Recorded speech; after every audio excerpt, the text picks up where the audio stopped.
کسی کو بھی اپنے پیار میں پاگل کریں۔ آج ہمیں ایک نئے عمل کے بارے میں بتایا جائے گا جس کے ذریعے محبت کو نفرت میں بدلا جا سکتا ہے، میاں بیوی کے جھگڑوں کو جڑ سے ختم کیا جا سکتا ہے اور گھر کو خوشیوں کا گہوارہ بنا کر اس عمل کو آزمائیں اور اللہ کے پاک کلام پر عمل کریں۔ ایک ایسا عمل جس کے ذریعے آپ اپنے عاشق یا پھر شوہر، بیوی یا کسی دوست کو اپنا دیوانہ بنا سکتے ہیں۔ یہ عمل تیز کام کرنے والا ہے۔ اس عمل کے ذریعے کوئی اپنے محبوب کو اپنی محبت میں گرفتار کر سکتا ہے۔ کسی کو آپ سے محبت کرنا اور اسے اپنا تابع بنانا جائز نہیں۔ کسی کے دل میں محبت پیدا کرنا تخلیل کا کام ہے۔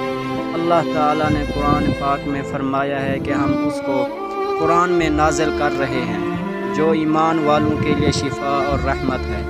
یہ کہہ کر اللہ تعالیٰ نے مہر ثابت کر دی۔ اس آیت میں اللہ تعالیٰ نے شفا اور رحمت عطا فرمائی ہے۔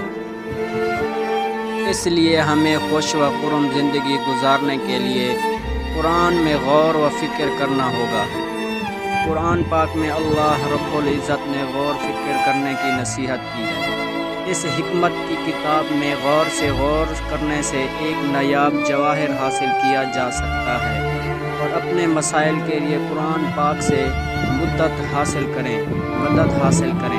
اس عمل کو مختلف طریقوں سے آزمایا گیا ہے اور تجربات تاکہ آپریشن کی کہانی کو آپ کے دل میں بہتر انداز میں ڈھالا جا سکے۔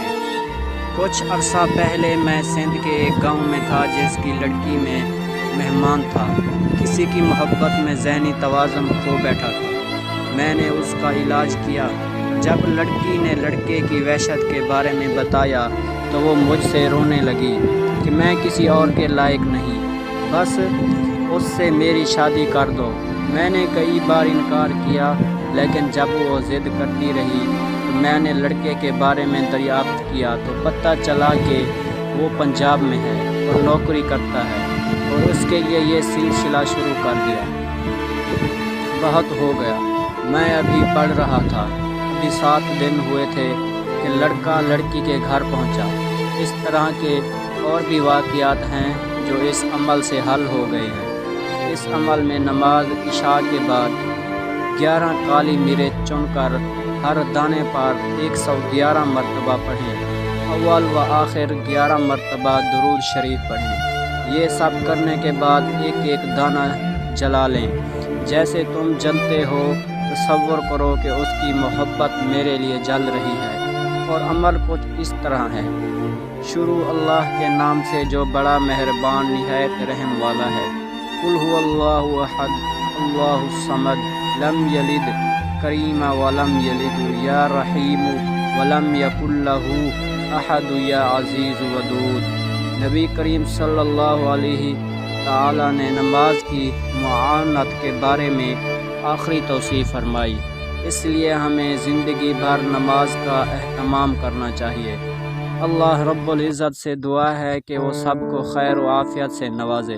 ٹیکنالوجی کے اس دور میں مغربی ثقافت ہماری نوجوان نسل کو گمراہ کر رہی ہے اور انہیں دین کے دور کر کے غیر اخلاقی اور فحش مواد پھیلا رہی ہے۔ لہٰذا ہمیں بھی اللہ اور اس کے رسول کی سنت کو اپنانا اور پھیلانا چاہیے رہے گا اور ایک جاری صدقہ کے طور پر ہمیں اس کا اجر ملتا رہے گا۔ آمین۔